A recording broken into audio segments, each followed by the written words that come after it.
Hi all, welcome back to health inspectors. അപ്പോൾ good evening. നമ്മൾ ഇന്ന് നോക്കാൻ പോകുന്നത് സൈക്കോളജിയാണ് അല്ലെ. സെക്കൻഡ് ഇയറിൽ പേപ്പർ 4 കുറച്ച് കൺഫ്യൂഷൻ ഉണ്ടാക്കാൻ സാധ്യതയുള്ള ഒരു ടോപ്പിക്കാണ് സൈക്കോളജി. അപ്പൊ നമ്മൾ ഇന്ന് സൈക്കോളജിയിലെ ചെറിയൊരു portion, Maslow hierarchy of needs എന്ന് പറയുന്ന ചെറിയൊരു പോർഷൻ മാത്രമാണ് നമ്മൾ എടുക്കുന്നത്. ഇത് ചെറിയൊരു പോർഷൻ, വളരെ മിനിമൽ പോർഷൻ ആണ്. മാക്സിമം ഒരു 2 മാർക്ക് അല്ലെങ്കിൽ 5 മാർക്കിന് ചോദിക്കാൻ സാധ്യതയുള്ളതായിട്ടൊരു പോർഷനാണ്. സൈക്കോളജിയിൽ നിന്ന് ചോദിക്കാൻ സാധ്യതയുള്ള പോർഷനാണ്. ഓക്കെ, അപ്പം നമ്മൾ ഒരു ചെറിയ പോർഷൻ പഠിക്കുന്നു എന്നല്ല, മാസ്ലോവിന്റെ ഹൈറാർക്കി ഓഫ് നീഡ്സ് എന്ന് പറയുന്ന ആ ഒരു ടോപ്പിക് വളരെ ബ്രോഡാണ്, വളരെ വളരെ ബ്രോഡാണ്. ഒരുപാട് ചർച്ചകൾക്ക് ഒരുപാട് കോൺഫ്ലിക്റ്റിനും കാരണമായിട്ടുള്ള ഒരു തിയറിയാണ് മാസ്ലോയുടെ ഹൈറാർക്കി ഓഫ് നീഡ്സ്. ഇപ്പൊ നമ്മൾ പറയാം, നമുക്കിപ്പോ സിമ്പിളായിട്ട് ചെയ്യാൻ പറ്റുന്ന ഒരു കാര്യം പോലും വലിയ ചർച്ചയ്ക്ക് കാരണമാവും എന്ന് പറയുന്നത് പോലെയാണ് മാസ്ലോയുടെ ചെറിയൊരു കണ്ടുപിടുത്തം. ഒരു മിനിറ്റ്. ഓക്കെ, നമുക്ക് തിരിച്ചു വരാം. അപ്പോ ഒരുപാട് ചർച്ചകൾക്ക് വഴി ഉണ്ടാക്കിയിട്ടുള്ള ഒരു ചെറിയ വലിയ തിയറിയാണ് മാസ്ലോയുടെ ഹൈറാർക്കി ഓഫ് നീഡ്സ്. അപ്പൊ അത് എന്താണ് എന്ന് മനസ്സിലാക്കാം. പിന്നെ അത് തന്നെ ഒരു കുറ്റം പോലെ പറയാം. ഈ ഒരു എന്റെ PPT പ്രസന്റ് ചെയ്തേക്കുന്നത് അല്ലെങ്കിൽ അത് ഉണ്ടാക്കിയേക്കുന്ന എൻ്റെ ഒരു സുഹൃത്താണ്. അപ്പൊ അതിൻ്റെതായിട്ടുള്ള പോരായ്മകളുണ്ട്.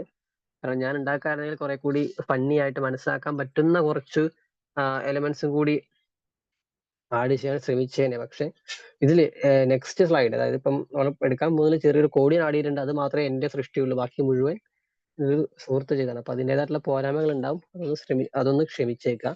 അപ്പൊ psychology, Maslow hierarchy of needs നമുക്ക് പെട്ടെന്ന് പഠിക്കാം. ഒരു മാക്സിമം 10 മിനിറ്റ് 15 മിനിറ്റ് എടുക്കുള്ളൂ. പെട്ടെന്ന് അത് എങ്ങനെ കവറപ്പ് ചെയ്യാം, എന്ത് മനസ്സിലാക്കി എടുക്കാം എന്ന് പറയാം. പിന്നെ ഈ PPTയിൽ ഞാൻ ആഡ് ചെയ്തേക്കുന്ന ഒരു നോട്ട്സും കാണാണ്ട് ആരും പഠിക്കേണ്ട, ഒന്നും എഴുതിയെടുക്കണമെന്നില്ല. പറയുന്ന കൺസെപ്റ്റ് മനസ്സിലാക്കി വെക്കുക, അത് വെച്ച് നിങ്ങൾക്ക് എന്ത് വേണമെങ്കിലും എഴുതാം. ഇവിടെ എഴുതിയേക്കുന്ന കോപ്പി പേസ്റ്റ് ചെയ്യുന്നതിനല്ല മാർക്ക്, നിങ്ങളുടെ ഉള്ളിൽ നിങ്ങൾക്ക് കൺസെപ്റ്റ് മനസ്സിലായി നിങ്ങൾ എഴുതുന്നതിനാണ് മാർക്ക്. ആ ഒരു കൺസെപ്റ്റ് എങ്ങനെ എഴുതണം എന്ന് നമുക്ക് ഈ ക്ലാസ് കഴിയുമ്പോഴത്തേക്ക് മനസ്സിലാക്കാൻ പറ്റും. അത് മനസ്സിലാക്കി തരാൻ ശ്രമിക്കാം. എങ്ങനെ മനസ്സിലാക്കി എടുക്കുന്നുള്ള ഇൻഡിവിജ്വൽ സ്കെയിലാണ് നമുക്ക് ഡയറക്റ്റ് ക്ലാസ്സിലേക്ക് പോകാം. മാസ്ലോയുടെ ഹൈറാർക്കി ഓഫ് നീഡ്സ് നമ്മൾ പറഞ്ഞു ഒരുപാട് കോൺഫ്ലിക്റ്റിനും ഒരുപാട് ചർച്ചകൾക്കും വഴി ഉണ്ടാക്കിയിട്ടുള്ളതാണ്. അപ്പൊ എന്താണ് ഇത്രയും വലിയ കോൺഫ്ലിക്റ്റിന് കാരണമായിട്ടുള്ള തിയറി നോക്കിയാലോ. ഇതാണത്. ഒരു ചെറിയ ട്രയാങ്കിളിനകത്ത് ഒരു 5 കാര്യങ്ങൾ, ഒരു 5 പോയിന്റ്സ് അബ്രഹാം മാസ്ലോ എന്ന് പറഞ്ഞൊരു അമേരിക്കൻ സൈക്കോളജിസ്റ്റ് ഉണ്ടാക്കി വെച്ചിട്ടുണ്ട്. ഈ 5 പോയിന്റിനെ ഒരു സീക്വൻസ് അല്ലെങ്കിൽ ഒരു ഓർഡർ ആക്കിയിട്ടുണ്ട്. ആ ഓർഡർ അനുസരിച്ചാണ് കാര്യങ്ങളുടെ കിടപ്പ് എന്നാണ് ആള് പറയുന്നത്. ആ കാര്യങ്ങളുടെ കിടപ്പ് ഒരു രീതിയിലാണ് എന്നുള്ളതാണ് ഒരുപാട് ചർച്ചകൾക്ക് കാരണമായിരിക്കുന്നത്, ഒരുപാട് തമ്മിത്തല്ലുകൾക്ക് കാരണമായിരിക്കും. എന്താണെന്ന് നോക്കാം. ഓക്കെ, മാസ്ലോ പറയുന്ന പ്രകാരം താഴെ റെഡ് നോക്കി, ഫിസിയോളജിക്കൽ നീഡ്സ് കണ്ടോ, മുകളിലേക്ക് safety, love, self esteem, self actualisation ഉണ്ട്. മാസ്ലോ പറയുന്ന പ്രകാരം ഒരു മനുഷ്യൻ ജനിച്ചു, ജീവിക്കുന്നു. ആ ജീവിക്കുന്ന അവസ്ഥയിൽ ഏറ്റവും ബേസിക് ഒരു മനുഷ്യന് ജീവിക്കാൻ ആവശ്യമായിട്ടുള്ള ഫിസിയോളജിക്കൽ നീഡ്സ് തുടങ്ങി മുകളിലേക്കുള്ളതാണ് ഒരു മനുഷ്യന്റെ ജീവിതത്തിൽ ആള് നേടാൻ ഉദ്ദേശിക്കുന്നത്. മീൻസ് നമുക്ക് ഒരു ആഗ്രഹങ്ങൾ ഉണ്ടാവല്ലോ. ചിലർക്ക് വിചാരിക്കാം BMW ഉണ്ടെങ്കിൽ ഓക്കെയാണ്, ചിലർക്ക് വലിയ വീടുണ്ടെങ്കിൽ ഓക്കെയാണ്, ചിലർക്ക് നല്ലൊരു ജീവിതം ഉണ്ടെങ്കിൽ ഓക്കെയാണ്, നല്ലൊരു പാർട്ട്ണർ ഉണ്ടെങ്കിൽ ഓക്കെയാണ്, ചിലർക്ക് നല്ലൊരു ജോലി ഉണ്ടെങ്കിൽ ഓക്കെയാണ്. ഓരോരുത്തർക്കും ഓരോ ആവശ്യമാണ്. ഒരിക്കലും ആവശ്യങ്ങളില്ലാത്ത മനുഷ്യരില്ല. ഭിക്ഷയാചിക്കുന്നവർക്കും ഒരു നീഡുണ്ട്, അയാൾക്ക് ഒരു ആവശ്യമുണ്ട്, അംബാനിക്ക് ഒരു ആവശ്യമുണ്ട്. അതാണ് രണ്ടുപേരും ജീവിക്കുന്നത്. അപ്പൊ ആ ഒരു നീഡിനെ മാസ്ലോ ഒരു ഹൈറാർക്കി ആക്കി അറേഞ്ച് ചെയ്തേക്കാണ്. ആ ഹൈറാർക്കി നോക്കാം. ഓക്കെ, മാസ്ലോ പറയുന്ന പ്രകാരം ഏറ്റവും ഒരു മനുഷ്യന്റെ ബേസിക് നീഡാണ് ഈ ലാസ്റ്റ് കാണുന്ന ഫിസിയോളജിക്കൽ നീഡ്. ഞാനത് ജസ്റ്റ് ഒന്ന് മാർക്ക് ചെയ്യാം, കാണാൻ പറ്റുന്ന കളറാക്കി തരണ്ടേ. പച്ച എടുക്കാം. കാണത്തുണ്ടാവില്ല അല്ലെ, ഇതെടുക്കാം. കുറച്ചുകൂടി കാണാൻ. ഓക്കെ, ഇത് നോക്കിയേ, ഈ കറങ്ങുന്ന സാധനം നോക്കിയേ. മാസ്ലോ പറയുന്ന പ്രകാരം ഇതിപ്പോ കാണാൻ. ഓക്കെ, ഈ പറയുന്ന ഫിസിയോളജിക്കൽ നീഡ്സ് ആണ് മാസ്ലോ പറയുന്ന പ്രകാരം മോസ്റ്റ് ഇമ്പോർട്ടന്റ്. ഒരു മനുഷ്യനെ സംബന്ധിച്ച് ഏറ്റവും ബേസിക് ആയിട്ട് വേണ്ടത്, അവനൊരു മനുഷ്യനാണ് എന്ന രീതിയാണ് ജീവിക്കാൻ ബേസിക് ആയിട്ട് വേണ്ടത് ഈ പറയുന്ന ഫിസിയോളജിക്കൽ നീഡ്സ് ആണ്. ഒരു മനുഷ്യന്റെ ഫിസിയോളജിക്കൽ നീഡ്സ് എന്ന് പറയുമ്പോൾ അവന്റെ ബ്രീത്ത്, അവന് ശ്വസിക്കാൻ വായു ഉണ്ടാവണം. അതില്ലെങ്കിൽ അവന് ജീവിക്കാൻ പറ്റുമോ? ഇല്ല. അവന് ഫുഡ് ഉണ്ടാവണം. ഫുഡ് ഇല്ലെങ്കിൽ എത്ര ദിവസം ജീവിക്കും? 2, 3, 4 ദിവസം, 5 ദിവസം, 6 ദിവസം ജീവിക്കും. അതിൽ കൂടുതൽ ജീവിക്കാൻ പറ്റുമോ? ഇല്ല. വാട്ടർ അത് അതുപോലും പറ്റില്ല. വാട്ടർ ഇല്ലാണ്ട് ഒരു ദിവസം ജീവിക്കാൻ പറ്റുമോ? ബുദ്ധിമുട്ടാണ്. ഷെൽട്ടർ ഇതൊക്കെ ഉണ്ടായിട്ട് ആൾക്ക് പ്രോപ്പറായിട്ട് ഉറങ്ങാനോ അല്ലെങ്കിൽ ഒരു കയറി കിടക്കാനോ ഒരു ചെറിയൊരു ഷെൽട്ടർ ഉണ്ടെങ്കിൽ ആൾക്ക് ബുദ്ധിമുട്ടാണ്. അതും ആളുടെ ഒരു ഫിസിയോളജിക്കൽ ഏറ്റവും ബേസിക് നീഡാണ്. ക്ലോത്തിങ് ഡ്രസ്സ് വസ്ത്രം ആൾക്ക് ആവശ്യമാണ്. സെക്സ് ആൾക്ക് ആവശ്യമാണ്. സ്ലീപ്പ് ഇത്രയും പറയുന്ന കാര്യങ്ങളും ഒരു മനുഷ്യന്റെ ബേസിക് ഒരു മനുഷ്യൻ എന്ന രീതിയിൽ ആണോ പെണ്ണോ ആയിക്കോട്ടെ ജീവിക്കാൻ വേണ്ടിയിട്ട് ഏറ്റവും ബേസിക് ആയിട്ട് വേണ്ടുന്നത് ഈ പറയുന്ന ഫിസിയോളജിക്കൽ നീഡാണ്. അംബാനി ആയിക്കോട്ടെ ഭിക്ഷക്കാരനായിക്കോട്ടെ ഏതൊരു മനുഷ്യന്റെയും ഏറ്റവും പ്രാഥമികമായിട്ടുള്ള ആവശ്യം ഈ പറഞ്ഞ കാര്യങ്ങളാണ്. ഇതിനു വേണ്ടിയാണ് ആളുകൾ ജീവിക്കുന്നത് തന്നെ അല്ലെ. ജോലിക്ക് പോകുന്നതും ഫുഡിനും ബാക്കിയുള്ള കാര്യങ്ങൾക്കും വേണ്ടിയാണ് അല്ലെ. ഭിക്ഷ യാചിക്കുന്നതും ഈ പറഞ്ഞ കാര്യങ്ങൾക്ക് വേണ്ടിയാണ്. ഫിനാൻഷ്യൽ സെക്യൂരിറ്റി ഒക്കെ പിന്നെ ഉള്ള കാര്യമാണ്. പക്ഷെ ഏതൊരു മനുഷ്യനും ജീവിക്കുന്നത് കാശാനായിക്കോട്ടെ ഭിക്ഷക്കാരനായിക്കോട്ടെ ജീവിക്കുന്നത് ഈ ഫിസിയോളജിക്കൽ നീഡ്സ് മെറ്റ് ചെയ്യാൻ വേണ്ടിയാണ്. അത് കിട്ടിക്കഴിഞ്ഞാൽ ഓക്കെ പിന്നെ ആൾക്ക് എങ്ങനെയും ജീവിക്കാം. പിന്നെ ആളുടെ അവസ്ഥ എങ്ങനെയും ആയിക്കോട്ടെ പ്രോപ്പർ ആയിട്ടുള്ള ഫുഡ്, പ്രോപ്പർ ആയിട്ടുള്ള എയർ, പ്രോപ്പർ ആയിട്ടുള്ള water, shelter, clothing, food, sex ഒക്കെ ആൾക്ക് ലഭിക്കുമെന്നുണ്ടെങ്കിൽ ഓക്കെ അത് ആൾക്ക് മുന്നോട്ട് ജീവിക്കാൻ പറ്റും. അതാണ് ഫിസിയോളജിക്കൽ നീഡ്സ്. ഒന്ന് മനസ്സിലാക്കി വെച്ചേക്കാം. പിന്നെ safety and security, love and belonging, self esteem, self actualisation ഓരോന്നും എന്താണെന്ന് നോക്കാം. ഇപ്പം മാസ്ലോ പറയുന്ന പ്രകാരം ഒരു മനുഷ്യന് ഏറ്റവും താഴത്തെ ലോവർ നീഡ് ഈസ് മെറ്റ്, ഏറ്റവും താഴെ പറയുന്ന ഒരു ആഗ്രഹം ആൾക്ക് സാധിച്ചു കിട്ടിയാൽ പിന്നെ ആള് മുകളിലേക്കുള്ളത് ഉറപ്പാണല്ലോ. ഇപ്പൊ നടന്നു പോകുന്ന ഒരാള് അല്ലെങ്കിൽ പോട്ടെ വീൽ ചെയർ സഞ്ചരിക്കുന്ന ഒരാള് കാലിന് ശേഷിയില്ല, ആള് ആഗ്രഹിക്കും നടന്നു പോയാൽ കൊള്ളാമായിരുന്നു. ആൾക്ക് നടക്കാൻ പറ്റുമെന്ന് വിചാരിക്കും, ആൾ വിചാരിക്കും ഒരു ബൈസൈക്കിൾ അല്ലെങ്കിൽ ഒരു സൈക്കിൾ ഉണ്ടെങ്കിൽ നല്ലതായിരുന്നു. സൈക്കിൾ സഞ്ചരിക്കുമ്പോൾ ആൾ വിചാരിക്കും ഒരു ബൈക്ക് അല്ലെങ്കിൽ ഒരു സ്കൂട്ടി ഉണ്ടെങ്കിൽ നല്ലതായിരിക്കും. അതിൽ സഞ്ചരിക്കുമ്പോൾ ആൾ വിചാരിക്കും ഒരു കാർ ഉണ്ടെങ്കിൽ നല്ലതായിരിക്കും. അതായത് എപ്പോഴും ആഗ്രഹങ്ങൾ കൂടിക്കൊണ്ടേയിരിക്കും. ആഗ്രഹങ്ങളാണ് നമ്മളെ ജീവിക്കാൻ പ്രോത്സാഹിപ്പിക്കുന്നത് അല്ലെ. ഓരോ ആഗ്രഹങ്ങൾ നേടാൻ വേണ്ടിയാണ് നമ്മൾ ജീവിക്കുന്നത്. അപ്പൊ മാസ്ലോ പറഞ്ഞ പ്രകാരം ഒരു മനുഷ്യന് ഏറ്റവും താഴത്തെ ഈ ഫിസിയോളജിക്കൽ നീഡ്സ് ആൾക്ക് കിട്ടിക്കഴിഞ്ഞാൽ പിന്നെ ആൾ സേഫ്റ്റി നോക്കും. Safety and security. അത് ലഭിച്ചു കഴിഞ്ഞാൽ ആൾ ലവ് ആൻഡ് ബിലോങ്ങിങ്സ് മുകളിലേക്കാണ് ഓരോ മനുഷ്യന്റെയും ആഗ്രഹങ്ങളുടെ ഒരു ഹൈറാർക്കി എന്നാണ് പറയുന്നത്. നോക്കാം എന്താണെന്ന്. നമ്മൾ ഫിസിയോളജിക്കൽ നീഡ് ഓൾമോസ്റ്റ് പറഞ്ഞു മനസ്സിലായി. അപ്പൊ അടുത്ത ക്ലാസ് അത്രയും സിമ്പിൾ ആയിട്ട് നോക്കിയാൽ മതി. എങ്ങനെ ഈ നീഡ്സ് പഠിക്കാമെന്നോട് നോക്കാം. ഇപ്പം ഈ ഒരു ഇതിൽ കണ്ടോ physiological safety, love, self esteem, self actualisation ഒക്കെ കിട്ടി. എങ്ങനെ ഇത് പഠിക്കാം? ആ ഒരു ഓർഡറിനെ പഠിക്കാൻ ഒരു രീതിയുണ്ട്. അത് നമ്മൾ തന്നെ പ്രിപ്പയർ ആക്കുന്ന ഒരു കോഡാണ്. ഓക്കെ, ആ ഒരു മീം നോക്കിയേ. ഒരു പോലീസ് സ്റ്റേഷനാണ് അല്ലെ. പണ്ടത്തെ പോലെ പോലീസ് സ്റ്റേഷൻ ഇപ്പൊ അങ്ങനെ ഇടി കിട്ടും ആർക്കെങ്കിലും? ഇല്ല, വളരെ കുറവാണ്. കാരണം മിക്ക പോലീസ് സ്റ്റേഷനും ജനമൈത്രിയാണ്, ജനങ്ങളെ സേവിക്കാൻ വേണ്ടി ഉള്ള ആളുകളാണ്. അപ്പോൾ ഇത്ര അലിൻ ജോസ് പെരേര അല്ല, സോറി.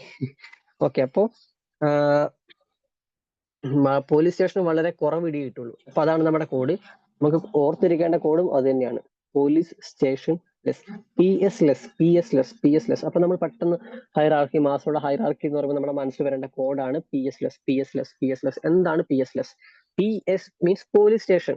ഓക്കെ, പോലീസ് സ്റ്റേഷൻ നമ്മൾ പഠിക്കുന്ന കറണ്ട് സിനാറിയോ ആണ്. ഓക്കെ, ഇപ്പൊ ജനമൈത്രി പോലീസ് സ്റ്റേഷൻ ആണ്. പണ്ടത്തെ പോലെ അടിയില്ല, തൊടിയില്ല, ഇടിയില്ല. അപ്പൊ നമ്മൾ കൂടുതലായിട്ടും കോൺസെൻട്രേറ്റ് ചെയ്യുക ലെസ് ഇടിയാണ്. അപ്പൊ police station less, PS less എന്ന് ഓർത്താൽ മതി. PS less. പി എന്താ? Physiological needs. നമ്മൾ ഇതിൽ പറയുന്ന ആളുടെ ബേസിക് നീഡാണ് ഫിസിയോളജിക്കൽ നീഡ്സ്. രണ്ടാമത്തെ എന്താ? സ്റ്റേഷൻ. Four station. ഇവിടെ നമ്മൾ എസ് എന്താ? Safety and security. PS കിട്ടിയോ? ലെസ്, LES. എന്താ? Love and belongings. SE. LES അല്ല, ഈ സെൽഫ് എസ്റ്റീം. എസ്റ്റീമിന്റെ ഈ സെൽഫ് എസ്റ്റീം. പിന്നെ ഒരു S, self actualisation. PS less, police station less. Police സ്റ്റേഷന് വളരെ കുറവ് ഇടി കിട്ടൂ എന്നാണ് നമ്മൾ ഉദ്ദേശിക്കുക. മാസോടെ ഹൈറാർക്കി പറയുമ്പോൾ PS ലെസ് എപ്പോഴും മനസ്സിലുണ്ടാവണം. PS less. എന്തൊക്കെയാണ് പോലീസ് സ്റ്റേഷന് ലെസ് ഇടിയെ കിട്ടുള്ളൂ എന്ന് ഓർക്കുക. എന്തൊക്കെയാണ്? ഫിസിയോളജിക്കൽ നീഡ്സ് ഏറ്റവും ബേസിക് ആണ്. അതിനുശേഷം സേഫ്റ്റി ആൻഡ് സെക്യൂരിറ്റി, അതിനുശേഷം ലവ് ആൻഡ് ബിലോങ്ങിങ്സ്, പിന്നെ ഈ സെൽഫ് എസ്റ്റീം ആണ്. ഏറ്റവും ലാസ്റ്റ് S, സെൽഫ് ആക്ച്വലൈസേഷൻ ആണെന്ന് ഓർത്ത് വെച്ചേക്കാം. PS ലെസ് കിട്ടിയ നമ്മളിപ്പോ നോക്കാൻ പോകുന്നത് ഫിസിയോളജിക്കൽ നീഡ്സിനെ പറ്റിയാണ്. ഫിസിയോളജിക്കൽ ഞാൻ ഓൾറെഡി പറഞ്ഞു, ഇനി വെറുതെ അത് പറഞ്ഞ് നീട്ടിക്കൊണ്ട് പോകണ്ട. നമ്മുടെ ഒരു മനുഷ്യന്റെ ഏറ്റവും ബേസിക് ബയോളജിക്കൽ റിക്വയർമെന്റ് ആണ് air, food, drink, shelter, clothing, warmth, sex, sleep. ഇതൊക്കെ ഒരു മനുഷ്യന്റെ ഏറ്റവും ബേസിക് ആയിട്ടുള്ള ആവശ്യങ്ങളാണ്. ഇതൊക്കെ കിട്ടിയില്ല എന്നുണ്ടെങ്കിൽ, if these needs are not satisfied, human body proper ആയിട്ട് ഫംഗ്ഷൻ ചെയ്യാൻ പറ്റില്ല അല്ലെ. ഉറക്കമില്ലാണ്ട് ഒരു ഇത്ര ദിവസത്തിൽ കൂടുതൽ നിൽക്കാൻ പറ്റുമോ? ഇല്ല. ഫുഡ് ഇല്ലാണ്ട് പറ്റുമോ? ഇല്ല. എയർ ഇല്ലാണ്ട് പറ്റുമോ? ഇല്ല. അപ്പൊ അതൊക്കെ ഒരു മനുഷ്യന്റെ ഏറ്റവും ബേസിക് ആവശ്യങ്ങളാണ്. അത് ഒരു മനുഷ്യന് കിട്ടിയേ പറ്റൂ. അതാണ് ഫിസിയോളജിക്കൽ നീഡ്സ്. പിന്നെ മാസ്ലോ പറയുന്ന പ്രകാരം ഒരു മനുഷ്യനെ സംബന്ധിച്ച് ഏറ്റവും മോസ്റ്റ് ഇമ്പോർട്ടന്റ് നീഡ് എന്ന് പറയുന്നത് ഈ ഫിസിയോളജിക്കൽ നീഡാണ്. ബാക്കിയെല്ലാം പിന്നെയാണ്. ബാക്കിയല്ല. ലവ് ബിലോങ്ങിങ്സ് ഇല്ല, കുഴപ്പമില്ല. സെൽഫ് എസ്റ്റീം കുഴപ്പമില്ല. സെൽഫ് ആക്ച്വലൈസേഷൻ ഇല്ലെങ്കിൽ കുഴപ്പമില്ല. സേഫ്റ്റി ആൻഡ് സെക്യൂരിറ്റി ഇല്ലെങ്കിലും കുഴപ്പമില്ല. പക്ഷേ ഈ പറഞ്ഞ കാര്യങ്ങൾ എയർ, ഫുഡ്, ഷെൽട്ടർ ഒന്നും ഇല്ലാണ്ട് നമുക്ക് ജീവിക്കാൻ പറ്റില്ല. അപ്പൊ അതൊക്കെ ഉണ്ടാവണം. അതൊക്കെയാണ് ഒരു മനുഷ്യനെ സംബന്ധിച്ച് ഏറ്റവും ബേസിക്. പറയുന്നത് കറക്റ്റ് ആണ്, മാസ്ലോ പറയുന്നതും കറക്റ്റ് ആണ് അല്ലേ? അതാണ് ഒരു മനുഷ്യന്റെ ഏറ്റവും ബേസിക്. ഓക്കെ, കഴിഞ്ഞു. നെക്സ്റ്റ് എന്താ? Safety needs. രണ്ടാമത്തെ PS, പോലീസ് സ്റ്റേഷൻ. സ്റ്റേഷന്റെ S ഫോർ സേഫ്റ്റി ആണ്, ഒരു മനുഷ്യന്റെ സേഫ്റ്റി. അപ്പൊ മാസ്റ്റർ പറഞ്ഞ പ്രകാരം ഏറ്റവും ലോവർ മെറ്റ് നീഡ്, നമ്മുടെ ഏറ്റവും ലോവർ നീഡ് നമുക്ക് കിട്ടിക്കഴിഞ്ഞാൽ മാത്രമേ നമ്മൾ രണ്ടാമത്തിലോട്ട് നോക്കുള്ളൂ. അപ്പൊ നമ്മളിപ്പം രണ്ടാമത് നോക്കുമ്പോൾ താഴത്തെ കിട്ടി എന്ന് വിചാരിക്കുക. നമ്മുടെ ബിൽസ്, നമ്മുടെ ഫിസിയോളജിക്കൽ ആയിട്ട് നമ്മുടെ ആവശ്യങ്ങൾ നമുക്ക് കിട്ടി. നമുക്ക് ഒരു വീടുണ്ട്, പ്രോപ്പർ ആയിട്ട് മീൻസ് ഒരു ഷെൽട്ടർ ഉണ്ട്, ഒരു ഫുഡ് കിട്ടും, എപ്പോഴും ഫുഡ് കിട്ടുന്നുണ്ട്, നമുക്ക് സ്ലീപ്പ് കിട്ടുന്നുണ്ട്, നമുക്ക് ഒരു ഡ്രസ്സ് ഉണ്ട്. അപ്പൊ നമ്മുടെ ഏറ്റവും ബേസിക് ആയിട്ടുള്ള കാര്യങ്ങൾ നമുക്ക് കിട്ടി. അതിനുശേഷം നമ്മൾ നിൽക്കാം. ഇപ്പൊ നമുക്ക് നോക്കിയിട്ട് എനിക്കിപ്പം അത്യാവശ്യം കുഴപ്പമില്ലാത്തൊരു വീട് ഉണ്ട്, അത്യാവശ്യം കുഴപ്പമില്ലാത്ത ഒരു എന്നും ഫുഡ് കിട്ടാൻ ഒരു വഴിയുണ്ട്, എയർ ഉണ്ട്, ശ്വസിക്കാൻ വായുണ്ട്, ഡ്രസ്സുണ്ട്. അപ്പൊ ഞാൻ വിചാരിക്കുക ഇങ്ങനെയൊക്കെ അത്യാവശ്യം കാര്യങ്ങൾ കിട്ടുന്നുണ്ട്. അപ്പൊ ഇനി എനിക്ക് അടുത്ത നീഡ് നോക്കാം. ആ നീഡാണ് സേഫ്റ്റി ആൻഡ് സെക്യൂരിറ്റി. നമുക്കൊരു വീടുണ്ട്, നമ്മൾ വിചാരിക്കുക ആ വീടിന് സെക്യൂരിറ്റി ഉണ്ടെങ്കിൽ നല്ലത്. നമുക്ക് കുറച്ച് സ്വത്ത് ഉണ്ട്, നമുക്ക് കുറച്ച് പണം നമ്മുടെ കയ്യിലുണ്ട്, നമ്മൾ വിചാരിക്കാം ഈ പണം കൊണ്ട് നമുക്ക് കുറച്ച് സെക്യൂരിറ്റി ഉണ്ടെങ്കിൽ, ആ പണത്തിനൊരു സെക്യൂരിറ്റി ഇല്ലെങ്കിൽ വന്നാൽ കട്ടുകൊണ്ട് പോകില്ല. ആ സെക്യൂരിറ്റി ഉണ്ടെങ്കിൽ താഴത്തെ മെറ്റ് നമുക്ക് കിട്ടിയത് കൊണ്ടാണ് നമ്മൾ നോക്കുന്നത് ഒരു security, safety and security. Once and individuals physiological needs are satisfied, നമ്മുടെ ഏറ്റവും ബേസിക് ഉള്ള ആവശ്യങ്ങൾ നമുക്ക് കിട്ടിക്കഴിഞ്ഞാൽ പിന്നെ അതിന് the needs for security and safety becomes salient. അതായത് നമുക്ക് ആവശ്യമുള്ളത് ഈ സേഫ്റ്റി ആൻഡ് സെക്യൂരിറ്റി ആണ്. അതിലേക്ക് these needs can be fulfilled by the family and society. Family, കുടുംബത്തിലും സൊസൈറ്റിക്കും ഈ നീഡ്സ് നമുക്ക് ചെയ്തു തരാൻ പറ്റും. അതായത് ഇമോഷണൽ സെക്യൂരിറ്റി, നമുക്കൊരു ഫിനാൻഷ്യൽ സെക്യൂരിറ്റി, നമുക്ക് പ്രോപ്പർ ആയിട്ട് ഒരു എംപ്ലോയ്മെന്റ് ഉണ്ട്, അല്ലെങ്കിൽ നമുക്കൊരു ഫ്രീഡം ഫ്രം ഫിയർ, നമുക്ക് പ്രോപ്പർ ആയിട്ട് നമുക്കൊരു പ്രോപ്പർട്ടി, അല്ലെങ്കിൽ നമുക്ക് ഹെൽത്ത് ആൻഡ് വെൽബീയിങ്, നമുക്ക് അധികം ആക്സിഡന്റ് ഇഞ്ചുറി ഒന്നും ഇല്ലാത്ത രീതിയിൽ നമുക്ക് ജീവിക്കാൻ പറ്റും. നമ്മുടെ ജീവിതത്തിന് ഒരു സെക്യൂരിറ്റി ഉണ്ടാവണം. അതാണ് നമ്മുടെ രണ്ടാമത്തേത്. സേഫ്റ്റി ആൻഡ് സെക്യൂരിറ്റി എന്ന് പറഞ്ഞാൽ നിങ്ങൾക്ക് മനസ്സിൽ വരുന്ന എന്തും നിങ്ങൾക്ക് എഴുതാം. ഒരു മനുഷ്യന്റെ സേഫ്റ്റി ആൻഡ് സെക്യൂരിറ്റിക്ക് വേണ്ടിയാണ് നമ്മൾ, അതാണ് ആളുടെ രണ്ടാമത്തെ നീഡ്. ഓക്കെ, PS കഴിഞ്ഞു. LES, മൂന്നാമത്തെ എന്താ? Love and belongings. Love and belongings പറയുമ്പോൾ എന്താ? മൂന്നാമത്തെയാണ്. അപ്പൊ മാസം പ്രകാരം നമ്മുടെ ഒന്നാമത്തെയും രണ്ടാമത്തെയും. PS ഫിസിയോളജിക്കലും സേഫ്റ്റി ആൻഡ് സെക്യൂരിറ്റി നമുക്ക് ഓൾറെഡി ലഭിച്ചു കഴിഞ്ഞു. നമ്മൾ അതുകൊണ്ടാണ് ലവ് ആൻഡ് ബിലോങ്ങിങ്സിലേക്ക് പോയത്. നമുക്കൊരു പ്രൊപ്പം ഇപ്പോഴത്തെ അവസ്ഥ വെച്ച് നമുക്ക് ആദ്യത്തെ രണ്ടെണ്ണം കിട്ടിയെന്ന് വിചാരിക്കുക. കിട്ടിയെന്നാണല്ലോ നമ്മൾ മൂന്നാമത്തെ നോക്കുമ്പോൾ. അപ്പൊ നമുക്കൊരു പ്രോപ്പർ എംപ്ലോയ്മെന്റ് ഉണ്ട്, നമുക്ക് പ്രോപ്പർ ഒരു സെക്യൂരിറ്റി ഉണ്ട്, നമുക്കൊരു സേഫ്റ്റി ഉണ്ട്, നമുക്ക് കുറച്ച് പ്രോപ്പർട്ടി ഉണ്ട്, നമുക്ക് ഫിനാൻഷ്യൽ സെക്യൂരിറ്റി, എംപ്ലോയ്മെന്റ്, ഫുഡ്, വീട് എല്ലാം നമുക്കുണ്ട്. അപ്പൊ നമ്മൾ വിചാരിക്കാം നമുക്ക് ഇനി ഒരു കല്യാണം കഴിച്ചേക്കാം, ഒരു പാർട്ട്ണർ, ജീവിതത്തിൽ ഒരു പാർട്ട്ണറിന്റെ ആവശ്യമുണ്ട് അല്ലെ? ആ പാർട്ട്ണറിന് ഒരു ലഭിക്കാൻ പോകുന്ന ആ ഒരു പീരീഡ് ആണ് ലവ് ആൻഡ് ബിലോങ്ങിങ്സ്. നമുക്കൊരു പാർട്ട്ണർ എന്നാൽ മാത്രമല്ല, നമുക്ക് എപ്പോഴും നമുക്കൊരു റിലേഷൻഷിപ്പ്, ഒരു ഹെൽത്തി റിലേഷൻഷിപ്പ് മെയിൻറ്റെയിൻ ചെയ്യാം. നല്ല സുഹൃത്ത് ബന്ധങ്ങളായിക്കോട്ടെ, അല്ലെങ്കിൽ മാരേജ് ആയിക്കോട്ടെ, നമുക്ക് നല്ലൊരു ഇന്റിമസി തമ്മിൽ ഉണ്ടാക്കിയെടുക്കാൻ പറ്റും. അതാണ് ലവ് ആൻഡ് ബിലോങ്ങിങ്സ്. നമ്മൾ അത് ഉണ്ടാക്കാൻ ശ്രമിക്കും. നമുക്കിപ്പോൾ ഒരു വീടുണ്ട്, ജോലിയുണ്ട്, നമുക്ക് ഉറപ്പായിട്ടും ഒരു പ്രോപ്പർ നമ്മളെ സ്നേഹിക്കാനും നമുക്ക് സ്നേഹിക്കാനും ഒരു ബിലോങ്ങിങ്സ് നീഡ്സ്, നമുക്കൊരു ഒരു കുടുംബം, അല്ലെങ്കിൽ നമുക്കൊരു നമ്മുടേതായിട്ടുള്ള ഒരു സ്പേസ് നമുക്ക് ഉണ്ടാക്കിയെടുക്കാൻ സാധിക്കും. ചിലരതിനെ പട്ടീനെ വളർത്തുന്നവരുണ്ട്, ആ ഒരു ലവ് ആൻഡ് ബിലോങ്ങിങ് സ്നേഹിക്കും. വേറെ ആരെയും കടത്തിക്കൊണ്ട് വരാതെ പട്ടിയെ സ്നേഹിക്കുന്നവരുണ്ട്, നായയെ വളർത്തി അതിനെ സ്നേഹിക്കുന്നവരുണ്ട്, അല്ലാതെ പൂച്ചയെ വളർത്തുന്നവരുണ്ട്, അനിമൽസിനെ സ്നേഹിക്കുന്നവരുണ്ട്, അല്ലാതെ തന്നെ ഒരു നല്ലൊരു സുഹൃത്ത് ബന്ധം ഉണ്ടാക്കുന്നവരുണ്ട്, മാരേജിലേക്ക് കടക്കുന്നവരുണ്ട്. അതൊക്കെ ഓരോരുത്തരുടെ പേഴ്സണൽ ചോയ്സ് ആണ്. ലവ് ആൻഡ് ബിലോങ്ങിങ്സ് ആണ് ഒരു മനുഷ്യനെ സംബന്ധിച്ച് മൂന്നാമത്. PS കഴിഞ്ഞു. LES രണ്ടാമത്തെ ലവ് ആൻഡ് ബിലോങ്സ് കഴിഞ്ഞു. ഇനി സെൽഫ് എസ്റ്റീം. എസ്റ്റീം നീഡ്സ് എന്തൊക്കെയാ? It include self worth and accomplishment. അതായത് ആശ്രമ പ്രകാരം ആദ്യത്തെ മൂന്നെണ്ണം നമുക്ക് ലഭിച്ചു കഴിഞ്ഞു. നമുക്കിപ്പോൾ വീടുണ്ട്, ജോലിയുണ്ട്, ഇപ്പൊ ഒരു ലവ് ആൻഡ് ബിലോങ്, ഒരു ഫാമിലി ഉണ്ട്, അത്യാവശ്യം നല്ല രീതിയിൽ സാമ്പത്തികം ഉണ്ട്, നമുക്കെല്ലാം ഉണ്ട്. പക്ഷെ നമ്മൾ വിചാരിക്കാം നമുക്ക് സെൽഫ് എസ്റ്റീം, നമുക്ക് നമ്മളോട് തന്നെ ഒരു വില ഉണ്ടാവണം. ഞാൻ കൊള്ളാം, എനിക്കിപ്പോ ഒരു ജോലിയുണ്ട്, എനിക്കൊരു ഫാമിലി ഉണ്ട്, എനിക്കൊരു സെക്യൂരിറ്റി ഉണ്ട്, ഒരു വീടുണ്ട്, ഒരു കാറുണ്ട്, അത്യാവശ്യം സാമ്പത്തികം ഉണ്ട്, എന്നെ കൊള്ളാം, എനിക്ക് സ്വയമായിട്ട് ഒരു റെസ്പെക്ട്, സെൽഫ് വർത്ത് ഉണ്ടാവണം. അത് രണ്ട് രീതിയിൽ ഉണ്ടാക്കിയെടുക്കാം. നമുക്ക് നമ്മളോട് തന്നെ ഒരു വില ഉണ്ടാവാം. അല്ലെങ്കിൽ ഇപ്പോ ഈ ക്ലാസ് കണ്ടുകൊണ്ടിരിക്കുന്ന ഒരു അപർണ ഉണ്ട് എന്ന് വിചാരിക്കും. അപർണ ഈ രീതിയിൽ സ്റ്റേബിൾ ആണ് ഓൾറെഡി. ഞാൻ വെളിയിലുള്ള ഒരാൾ നോക്കുമ്പോൾ അപർണ ചെറിയ പ്രായത്തിൽ അത്യാവശ്യം സേഫ്റ്റി ആൻഡ് സെക്യൂരിറ്റി, അപർണയുടെ കരിയർ സേഫ് ആണ്, അപർണയ്ക്ക് ഒരു ജോലി ഉണ്ട്, അപർണയ്ക്ക് ഫിസിയോളജിക്കൽ നീഡ്സ് എല്ലാം അപർണയുടെ സാറ്റിസ്ഫൈഡ് ആണ്, അപർണയ്ക്ക് ഒരു ലവ് ആൻഡ് ബിലോ, അപർണയ്ക്ക് ഒരു ഫാമിലി ഉണ്ട്. അപ്പൊ അപർണ അത്യാവശ്യം ഫിനാൻഷ്യലി, എക്കണോമിക്കലി, സോഷ്യലി സ്റ്റേബിൾ ആണ്. കൊള്ളാം, കൊള്ളാം, ആൾക്ക് ഞാനൊരു വില കൊടുക്കുന്നുണ്ട്. ഈ പ്രായത്തിൽ ആൾ ഇതെല്ലാം റെഡിയാക്കി, ഞാൻ അങ്ങോട്ട് ആൾക്കൊരു വില കൊടുക്കുന്നുണ്ട്. അതിനെയാണ് reputation from others, respect from others. Aparna അത് ആഗ്രഹിക്കും. ആസ് എൻ ഇൻഡിവിജ്വൽ അപർണ അത് ആഗ്രഹിക്കും. അപർണയ്ക്ക് അപർണയോട് തന്നെ ഒരു ഒരു സെൽഫ് ഡിഗ്നിറ്റി, ഒരു സെൽഫ് ഇൻഡിപെൻഡൻസി അല്ലെങ്കിൽ സെൽഫ് ഒരു മാസ്റ്ററി ഫീലിംഗ് ഉണ്ടാവും. ഞാൻ കൊള്ളാം നബറിനോട് തന്നെ ഉണ്ടാവും. നബറിനെ ആഗ്രഹിക്കും ബാക്കിയുള്ളവരും എന്നെ കൊള്ളാം, ഞാൻ നല്ല ഒരാളാണ്, അല്ലെങ്കിൽ എനിക്ക് സമൂഹത്തിൽ ഒരു വിലയുണ്ട്, ആ വിലയെ എന്നെ ബഹുമാനിക്കുന്നു എന്ന സാധനം. അതേ ബാക്കിയുള്ളവരിൽ ഒരു റെസ്പെക്റ്റും ഒരു മനുഷ്യൻ എന്ന നിലയിൽ ആഗ്രഹിക്കും. അത് സെൽഫ് എസ്റ്റീം ആണ്. ബാക്കി എല്ലാ നീഡ്സും ആൾക്ക് കിട്ടിയിട്ടുണ്ട്. He indicated that need for respect and reputation is most important for children and adolescents. അതായത് ഇപ്പം ക്ലാസ്സിൽ ആലോചിച്ച് നോക്കിയ ഒരു അസൈൻമെന്റ് അല്ലെങ്കിൽ ഒരു ക്വസ്റ്റ്യൻ ചോദിച്ചു, ഒരു കുട്ടി ആൻസർ പറഞ്ഞു, എല്ലാവരും കൈയടിച്ച് ആ കുട്ടിയെ കൺഗ്രാജുലേറ്റ് ചെയ്തു. അപ്പൊ ആ കുട്ടിക്ക് ഉണ്ടാവുന്ന ഒരു റെപ്യൂട്ടേഷൻ, റെസ്പെക്ട് ഫ്രം അതേഴ്സ്, അതിനൊക്കെയാണ് നമ്മൾ എസ്റ്റീം നീഡ്സ് എന്ന് പറയുക. അത് ഏതൊരു കേസിലും അതുണ്ടാവും. അപ്പം ഇനി നമ്മൾ നോക്കാൻ പോകുന്ന ലാസ്റ്റത്തെ സെൽഫ് ആക്ച്വലൈസേഷൻ. സെൽഫ് ആക്ച്വലൈസേഷൻ എന്ന് പറഞ്ഞാൽ ഒന്നുമില്ല, മഹാത്മാഗാന്ധി ഒരു എക്സാമ്പിൾ ആയിട്ട് എടുക്കാം. ഇതാണ് മാസ്ലോ പറഞ്ഞ പ്രകാരം ഏറ്റവും ഹയസ്റ്റ് ലെവലാണ് ആണല്ലോ, ആളുടെ ഹയസ്റ്റ് ലെവൽ ഓഫ് ആണ്. ബാക്കി എല്ലാ ലെവലും കിട്ടിയതിന് ശേഷം മാത്രമേ ഒരു മനുഷ്യനെ പറ്റി നോക്കുകയുള്ളൂ. മെയിൻ ആയിട്ടും ഇൻവോൾവ് ഹെൽപ്പിംഗ് അതേഴ്സ്. മഹാത്മാഗാന്ധി ആലോചിച്ച് നോക്കുക, ആള് ഹെൽപ്പ് ചെയ്യാണ് അല്ലെ ബാക്കിയുള്ളവരെ. 1% സെൽഫ് ആക്ച്വലൈസേഷൻ ആണ് ആളുടെ ഏറ്റവും വലിയൊരു കാര്യം. ബാക്കിയുള്ളവരെ സഹായിക്കണം, ബാക്കിയുള്ളവരെ ഉയർത്തിക്കൊണ്ട് വരണം. സമൂഹത്തിൽ ഞാൻ ഉയർന്നൊരു സ്ഥാനത്താണ്, താഴ്ന്ന സ്ഥാനത്തുള്ള ആളുകളെ ഉയർത്തിക്കൊണ്ട് വരണം എന്നൊരു സെൽഫ് ആക്ച്വലൈസേഷൻ ഉണ്ടാവണം. പിന്നെ നല്ല രീതിയിൽ ആൾ ക്രിയേറ്റീവ് ആയിരിക്കണം. ഈ സെൽഫ് ആക്ച്വലൈസേഷൻ എന്ന് പറയുന്ന ആ ഒരു കൺസെപ്റ്റ് റിലേറ്റീവ്ലി റയർ ആണ്, വളരെ കുറവാണ്. അതായത് ഫേമസ് ആയിട്ടുള്ള individuals include Abraham Lincoln, Albert Einstein, Mother Teresa പോലുള്ള ആളുകളൊക്കെയാണ് മെയിൻ ആയിട്ടും ഈ ഒരു സെൽഫ് ആക്ച്വലൈസേഷനിലേക്ക് വന്നിരിക്കുന്നത്. ബാക്കി ഈ പറയുന്ന ഇപ്പൊ എന്താ പറയാ, ഒരു എക്സാമ്പിൾ പറഞ്ഞു, ഇപ്പൊ നമ്മൾ അപർണയുടെ കാര്യം തന്നെ പറഞ്ഞു. ഇപ്പൊ അപർണ സെൽഫ് എസ്റ്റീം വരെ ആയി നിൽക്കുക. ഇനി ഒരു സെൽഫ് ആക്ച്വലൈസേഷൻ നീഡിലേക്ക് അപർണയ്ക്ക് പോകാൻ ഭയങ്കര ബുദ്ധിമുട്ടായിരിക്കും. ബാക്കിയുള്ളവരെ സഹായിക്കുക, അവരെ ഉയർത്തിക്കൊണ്ട് വരിക എന്നൊക്കെ പറഞ്ഞാൽ ചിലപ്പോൾ അത് സാധിക്കും, ചിലപ്പോൾ സാധിക്കില്ല. അപ്പം അത് സാധിക്കുന്നവർ വളരെ കുറവാണ്, സെൽഫ് ആക്ച്വലൈസേഷനിലേക്ക് കടക്കുന്നവർ വളരെ കുറവാണ്. അപ്പൊ ആ ഒരു ലെവൽ അച്ചീവ് ചെയ്യുന്നത് വളരെ കുറവാണെന്നാണ് മാസ്ലോ പറഞ്ഞിരിക്കുന്നത്. ഒന്നുമില്ല, സിമ്പിൾ അത്രേ ഉള്ളൂ. സെൽഫ് ആക്ച്വലൈസേഷൻ എന്താണെന്ന് മനസ്സിലായി. 5 കഴിഞ്ഞു. PS കഴിഞ്ഞു. ഫിസിയോളജിക്കൽ ബേസിക് ആയിട്ടുള്ള ആവശ്യങ്ങളാണ്. സേഫ്റ്റി ആൻഡ് സെക്യൂരിറ്റി, നമ്മുടെ സ്വത്തിനും പ്രോപ്പർട്ടിക്കുള്ള സേഫ്റ്റി ആൻഡ് ബിലോങ്ങിങ്സ് ഉണ്ടാവണം. മൂന്നാമത്തെ ലവ് ആൻഡ് ബിലോങ്ങിങ്സ്, നമുക്കൊരു കുടുംബം അല്ലെങ്കിൽ ഒരു ഇന്റിമസി അല്ലെങ്കിൽ നമുക്കൊരു ഒരു സ്നേഹിക്കാനും സ്നേഹിക്കപ്പെടാനും ഒരു പിയർ ഗ്രൂപ്പ് ഉണ്ടാവണം. പിന്നെ എസ്റ്റീം നീഡ്സ്, നമുക്ക് നമ്മളോട് തന്നെ ഒരു വില ഉണ്ടാവണം, ബാക്കിയുള്ളവർ നമ്മളെ ബഹുമാനിക്കണം, നമുക്ക് തന്നെ തോന്നലുണ്ടാവണം. സെൽഫ് എസ്റ്റീം ആണ്.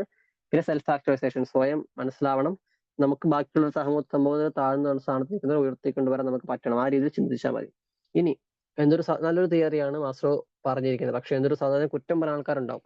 ആ ഒരു കുറ്റമാണിത്, ക്രിറ്റിസിസം. മാസ്ലോ പറഞ്ഞ് മുന്നോട്ട് വെച്ച് കൊണ്ടുവന്നിരിക്കുന്ന ആ ഒരു തിയറി തെറ്റാണെന്ന് പറഞ്ഞ ഒരുപാട് ആളുകൾ പഠിച്ച് പറഞ്ഞിട്ടുണ്ട്. മെയിൻ കാരണം എക്സാമ്പിൾ നോക്കുക, researchers have proved that there is lack of hierarchical structure. അവർ പറഞ്ഞ പ്രകാരം ഹൈറാർക്കി, മാസ്ലോ ഒരു ഹൈറാർക്കി, നമ്മുടെ ഹൈറാർക്കി പ്രകാരമാണ് PSLS കോഡ് പറഞ്ഞത്. ആ ഹൈറാർക്കി തെറ്റാണ് എന്ന് ഒരുപാട് ആളുകൾ പറഞ്ഞു. മെയിൻ കാരണം എക്സാമ്പിൾ നോക്കുക, മഹാത്മാഗാന്ധി ഒരു പ്രത്യേകം പറയുന്നുണ്ട്. അതായത് മാസ്ലോ പറഞ്ഞ പ്രകാരം ഏറ്റവും ലോവസ്റ്റ് നീഡാണ് ഒരു മനുഷ്യന്റെ ആവശ്യം. അത് കഴിഞ്ഞിട്ടാണ് മുകളിലേക്ക് നോക്കും. അതായത് PSLSലേക്കാണ് പ്രോപ്പറായിട്ട് പോവുക. പക്ഷെ മഹാത്മാഗാന്ധിയെ സംബന്ധിച്ച് PSLS ആയിരുന്നു അല്ല. മഹാത്മാഗാന്ധി ഈ പറയുന്ന ബേസിക് ഉള്ള ആവശ്യങ്ങളെക്കാളും മഹാത്മാഗാന്ധി ഏറ്റവും ആദ്യം കയറി പിടിച്ചത് എവിടെയാ? മാസ്ലോയുടെ ഏറ്റവും ഹയസ്റ്റ് ലെവലില്ല, സെൽഫ് ആക്ച്വലൈസേഷനിലേക്കാണ്. മഹാത്മാഗാന്ധി ഒരു ഡ്രസ്സിന് പുറകെയോ ഫുഡിന് പുറകെയോ ഒരു സ്ലീപ്പ് അല്ലെങ്കിൽ ഷെൽട്ടർ ഇതിന് പുറകെ പോവാതെ നേരെ ആള് പോയത് എങ്ങോട്ടാണ്? സെൽഫ് ആക്ച്വലൈസേഷനിലേക്കാണ്. അതായത് ആദ്യത്തെ 4 സ്റ്റെപ്പ് ആള് കയറാണ്ട് ഡയറക്റ്റ് 5ാമത്തെ സ്റ്റെപ്പിലേക്ക് ഓടിച്ചാടി കയറി. അപ്പം മാസ്ലോ പറയുന്ന തിയറി തെറ്റല്ലേ? അപ്പൊ അതുകൊണ്ട് തന്നെ അത്തരത്തിലുള്ള ആളുകൾ ജീവനോടെ ഇരിക്കുന്നിടത്തോളം കാണാം, അല്ലെങ്കിൽ അത്തരത്തിലുള്ള ആളുകൾ ജീവിച്ച ഒരു സമൂഹം എന്ന നിലയിൽ അബ്രഹാം മാസ്ലോയുടെ ആ ഒരു തിയറി തെറ്റാണ്. അപ്പോൾ ശരിയാണ്, അബ്രഹാം മാസ്ലോ പറഞ്ഞ പ്രകാരം സംഭവം ശരിയാണ്. പക്ഷെ മഹാത്മാഗാന്ധി ചെയ്തത് ഡയറക്റ്റ് ഏറ്റവും മുകളിലേക്കാണ്. അപ്പോൾ മാസ്ലോയുടെ തിയറി തെറ്റാണ് ഒരുപാട് ആളുകൾ പ്രസ്താവിച്ചു. 2, there is lack of direct cause effect relationship between needs and behavior. അതായത് ചില ആളുകൾക്ക് അവരുടെ നീഡ് അറിയില്ല, അങ്ങനെയുണ്ട്. ഇപ്പൊ ചില ആളുകൾ ഇപ്പോ ഏത് ആഗ്രഹം, എല്ലാ മനുഷ്യർക്കും ആഗ്രഹമുണ്ട്, ഏത് ആഗ്രഹം ആദ്യം എടുക്കണം അല്ലെങ്കിൽ ഏത് ആഗ്രഹം ആദ്യം ഫിൽഫിൽ ചെയ്യണം എന്ന് ഒരു സ്വന്തമായിട്ടൊരു അറിവില്ല. അവർക്ക് അവരുടെ ഓൺ നീഡ്സിനെ പറ്റി അവർക്ക് ഒരു വ്യക്തമായ ധാരണയില്ല. എനിക്കിപ്പോ ഫിസിയോളജിക്കൽ നീഡ് അച്ചീവ് ചെയ്തതിനു ശേഷം മാത്രമേ എനിക്ക് എന്റെ സേഫ്റ്റി ആൻഡ് സെക്യൂരിറ്റിയിലേക്ക് നോക്കാൻ പറ്റുള്ളൂ എന്ന് കരുതണം. ഇപ്പൊ ഒരു സാമ്പത്തികമായിട്ട് വളരെ പിന്നോക്കം നിൽക്കുന്നത്, ഇപ്പൊ നമ്മളൊരു ഭിക്ഷക്കാരനെ എടുക്കാം. അപ്പൊ ആള് ഡയറക്റ്റ് സെൽഫ് ആക്ച്വലൈസേഷൻ, ആള് സമൂഹത്തിൽ ഉയർന്ന ആളാണ്, ആൾക്ക് ബാക്കിയുള്ള ഉയർത്തിക്കൊണ്ട് വരണം എന്ന് കരുതി മഹാത്മാഗാന്ധി ചെയ്ത പോലെ ഓടിച്ചാടി കയറി പോയി ചെയ്യാൻ പറ്റുന്ന ഒരു ലിമിറ്റേഷൻസ് ഉണ്ട് അല്ലെ? അല്ലെങ്കിൽ അപ്പൊ ആൾ ആദ്യമേ ആഗ്രഹിക്കേണ്ടത് ഒരു സെൽഫ് ആക്ച്വലൈസേഷന് പകരം സ്വന്തം സെക്യൂരിറ്റി സേഫ്റ്റി എന്ന് നോക്കി ആദ്യമേ ഫിസിയോളജിക്കൽ നീഡ്സ് മെറ്റ് ചെയ്യാൻ ശ്രമിക്കണം. അങ്ങനെ പതിയെ പതിയെ മുകളിലേക്ക് വരാൻ ശ്രമിക്കുക. അപ്പോൾ ആളുകൾക്ക് സ്വയം ഒരു അറിവുണ്ടാവണം. എന്റെ നീഡ് ഇതാണ്, ഇതിന് ശേഷം മാത്രമേ ഞാൻ അടുത്ത നീഡിലേക്ക് കടക്കാൻ പാടുള്ളൂ എന്നൊരു അറിവുണ്ടാവണം. അങ്ങനെയുള്ളവർ വളരെ കുറവാണ് എന്നാണ് ക്രിറ്റിസിസം പറയുന്നത്. അതായത് അങ്ങനെ സ്വന്തം നീഡിനെ പറ്റി വ്യക്തമായ ധാരണയുള്ളവർ വളരെ കുറവാണ് എന്നാണ് ക്രിറ്റിസിസത്തിൽ പറഞ്ഞിരിക്കുന്നത്. അപ്പോൾ തിയറി ഒന്നുമില്ല, ആ കോഡ് പഠിക്കുക. കോഡ് മനസ്സിലായതിനു ശേഷം നിങ്ങൾക്ക് ഉള്ളിൽ നിന്ന് മനസ്സിലാവുന്ന സാധനങ്ങൾ നമുക്ക് എഴുതാം. ക്രിറ്റിസിസത്തെ പറ്റി ഒന്ന് ഓർമ്മയുണ്ടായാൽ മതി. ഈ PPT ഇടുന്ന വായിച്ചേക്കണം. ക്ലാസ് എൻ്റെയർ PPT വായിച്ച് PPT കാണാണ്ട് പഠിക്കണം എന്ന് ഞാൻ പറയില്ല. കൺസെപ്റ്റ് മനസ്സിലാക്കി വെച്ചാൽ മതി. നിർത്തിയേക്കാൻ ക്ലാസ് ഒരുപാട് നീണ്ടു പോകണ്ട. അപ്പോൾ ഇത്ര നേരം എന്നെ കേട്ടിരുന്നതിന് വളരെ താങ്ക് യു. ക്ലാസ് കഴിയണം. ബൈ. Thank you.